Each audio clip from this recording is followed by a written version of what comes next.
जिस व्यक्ति को पूरे देश की शिक्षा व्यवस्था सौंप देनी चाहिए, जिस व्यक्ति ने 5 साल के अंदर करिश्मा करके दिखा दिया, मौजूदा रवायती पार्टियां 70 साल में जो काम नहीं कर पाई और जिस व्यक्ति ने वो काम करके दिखा दिया कि सरकारी स्कूलों को शानदार बना दिया, इस देश के गरीब बच्चों को भविष्य दे दिया, उस व्यक्ति पे सीबीआई की रेड कराते हो तुम लोग? शर्म नहीं आती तुम लोगों को? और फिर ये अनर्गल बातें कर रहे हो। ऐसे व्यक्ति को तो भारत रत्न मिलना चाहिए। पूरे शिक्षा व्यवस्था प्रधानमंत्री जी को बुलाना चाहिए, उनको कहना चाहिए भाई जो भी पार्टी हो, पार्टीबाजी करने थोड़ी देश का विकास करना है। मनीष जी बैठिए, हमें बताइए कैसे शिक्षा व्यवस्था ठीक करें। ये होना चाहिए था। ये जो इस तरह की बातें कर रहे हैं, सारे समाज नाराज हैं। राजपूत भी नाराज हैं, ब्राह्मण भी नाराज हैं, बनिए भी नाराज हैं, एससी भी नाराज हैं, एसटी भी नाराज हैं, अमीर भी नाराज हैं, गरीब भी नाराज हैं, औरतें भी नाराज हैं, आदमी भी नाराज है। सब नाराज हैं कि मनीष सिसोदिया को गलत तरीके से सताया जा रहा है। उनको अब 3-4 दिन में इनको गिरफ्तार कर लेंगे। गिरफ्तार, 1 मिनट, गिरफ्तार करने का क्या नतीजा होगा? 3 महीने 4 महीने तक शिक्षा व्यवस्था सफर करेगी। किसके फायदे में है ये? पूरा केस फर्जी है। किसको फायदा होगा? हम काम रुकने नहीं देंगे, लेकिन थोड़े दिन के लिए बाधा तो पहुंचेगी। इससे देश का भला होगा क्या?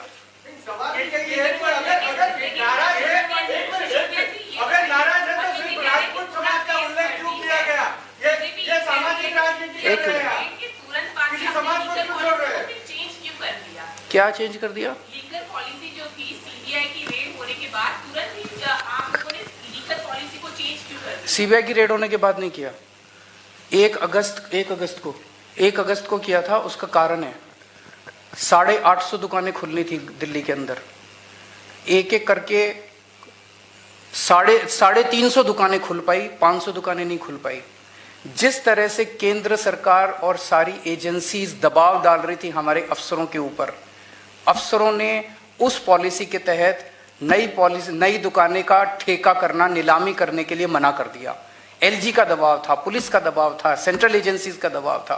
वो पॉलिसी बहुत अच्छी है, हम किसी के साथ भी डिबेट करने के लिए तैयार हैं। हमारे पास ऑप्शन नहीं थी। अगर हम वो नहीं करते, सारी दुकानें बंद हो जाती और वहां पे नकली दारू बिकनी चालू हो जाती, जैसे आज गुजरात के अंदर है। इसलिए हम पुरानी वाली पॉलिसी पे चले गए। पुरानी पॉलिसी में 100 कमियां हैं, लेकिन कम से कम नकली दारू तो नहीं बिक रही है।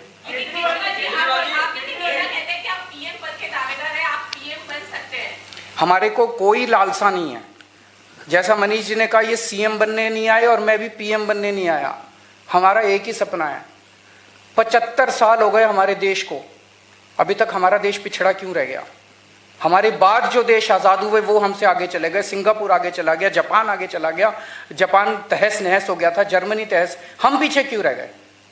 वो इन्हीं लोगों की वजह से रह गए। अगर इनके भरोसे, तो अब हमारे पास हमें सबको मिलकर देश को आगे बढ़ाना है। मेरा एक ही सपना है, भारत को दुनिया का नंबर 1 देश देखना है। वो नेता और पार्टियां नहीं कर सकते। आप सब लोगों के साथ मिलके 130 करोड़ लोगों को एक साथ मिला के और इस देश को नंबर 1 बनाएंगे।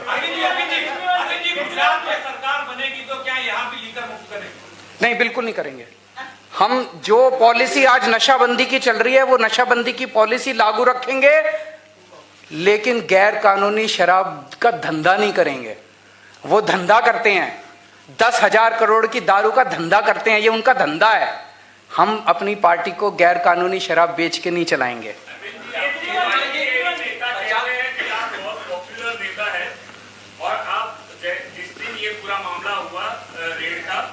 दूसरे दिन आपने गुजरात आने का ऐलान कर लिया, लेकिन यहाँ की आपकी टीम कह रही है कि आपके ऊपर हमले का खतरा है। आपका कोऑर्डिनेशन स्टेट से या उनसे ठीक से नहीं होता है, या कैसे आपके पास ये इंफॉर्मेशन? नहीं, मैं समझा नहीं। आपके ऊपर हमले का खतरा है, ऐसे यहाँ के लोकल नेता वो ये कराते हैं ना दूसरी पार्टी वाले। डीजी से परमिशन मांगी थी, आप तो आपने गुजरात में आने का ऐलान दूसरे दिन। दूसरी पार्टी वाले सब कुछ कर सकते हैं, गुजरात के लोग नहीं करेंगे। ये दूसरी पार्टी वाले करेंगे, गुजरात के लोग बिल्कुल नहीं। गुजरात के लोग अब हमें प्यार करते हैं। गुजरात के लोग इनके 27 साल के शासन से तंग आ चुके हैं। अच्छा, आप एक छोटी सी चीज बताओ, कोई आदमी अगर आपके बच्चों को अच्छी शिक्षा देता है, आप उससे प्यार करोगे कि नहीं करोगे? करोगे। कोई अगर आपके परिवार का अच्छा इलाज करा देता है, आप उससे प्यार करोगे कि नहीं करोगे? कोई कहता है मैं आपको 24 घंटे बिजली दूंगा, मुफ्त बिजली दूंगा, ये तो करते नहीं, ये सब मैं करता हूं, तो मेरे से क्यों नहीं प्यार करेंगे गुजरात के लोग यार? हाँ,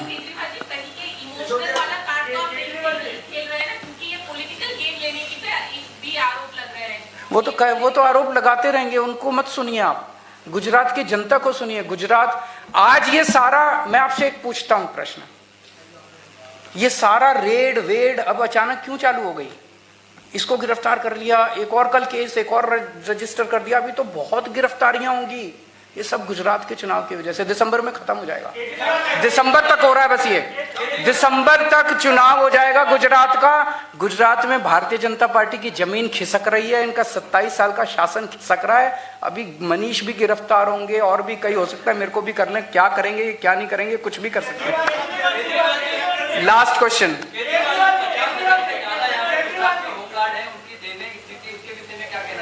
होमगार्ड्स की जितनी भी मुद्दे हैं, होमगार्ड्स की जितनी भी समस्याएं हैं, उन समस्याओं को मैं आश्वासन देता हूं कि सरकार बनने के 1 महीने के अंदर हम पूरा करेंगे। होमगार्ड से भी मेरा निवेदन है, जम के प्रचार करें, आम आदमी पार्टी की सरकार बनाएं, आपके मुद्दों का समाधान हम करेंगे।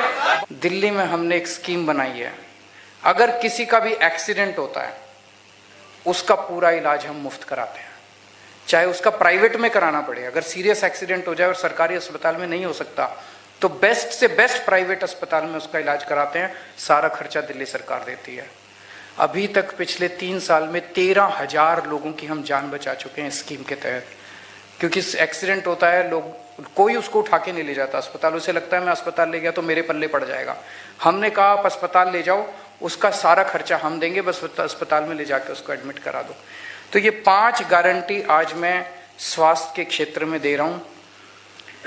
1-2 चीजें और बात करना चाहता हूं। अभी थोड़े दिन पहले मैं आया था, लगभग महीना 1.5 महीना पहले, तो कई सारे पूर्व सैनिक, एक्स सर्विसमैन धरने पे, प्रदर्शन पे बैठे हुए थे।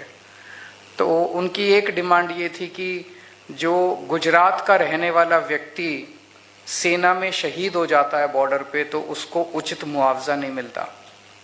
दिल्ली में हम लोग, दिल्ली का रहने वाला अगर कोई भी व्यक्ति फौज में है और काम कर रहा है और बॉर्डर पे शहीद हो जाता है, हम उसको 1 करोड़ रुपए देते हैं।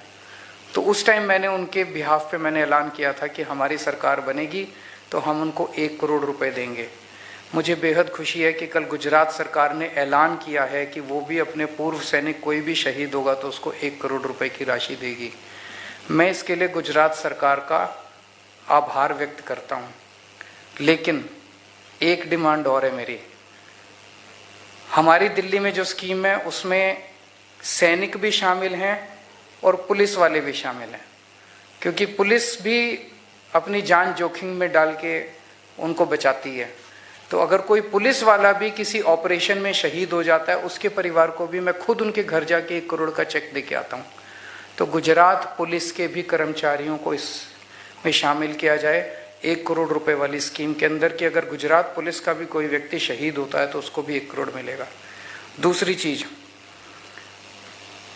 ये मैं नहीं कह रहा, ये जनता कह रही है कि ये जो 1 करोड़ इन्होंने ऐलान किया है, इन लोगों की मंशा नहीं है करने की। 3 महीने बाद चुनाव है इसलिए कर रहे हैं, क्योंकि बाकी किसी भी राज्य में नहीं किया इन्होंने, बीजेपी वालों ने मध्य प्रदेश में भी नहीं किया, हिमाचल में भी नहीं किया, यूपी में नहीं, गुजरात में किया क्योंकि 3 महीने बाद चुनाव है।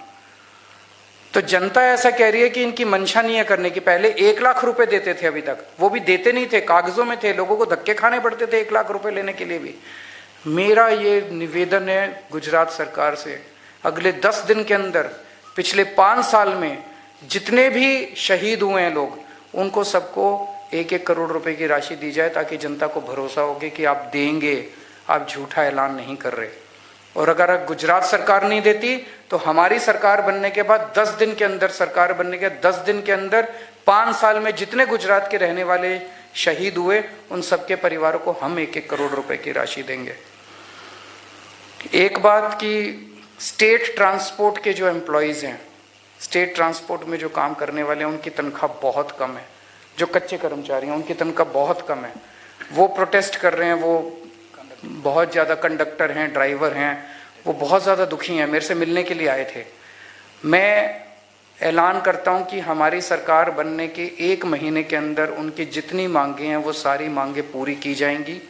सभी गुजरात सरकार के स्टेट ट्रांसपोर्ट डिपार्टमेंट के सभी ड्राइवर्स, कंडक्टर्स और दूसरे कर्मचारियों से उनसे निवेदन करता हूं कि जब आप बसों में चल रहे होते हैं, एक एक यात्री को बोलो कि अब बदलाव चाहिए गुजरात को, अब बदलना है।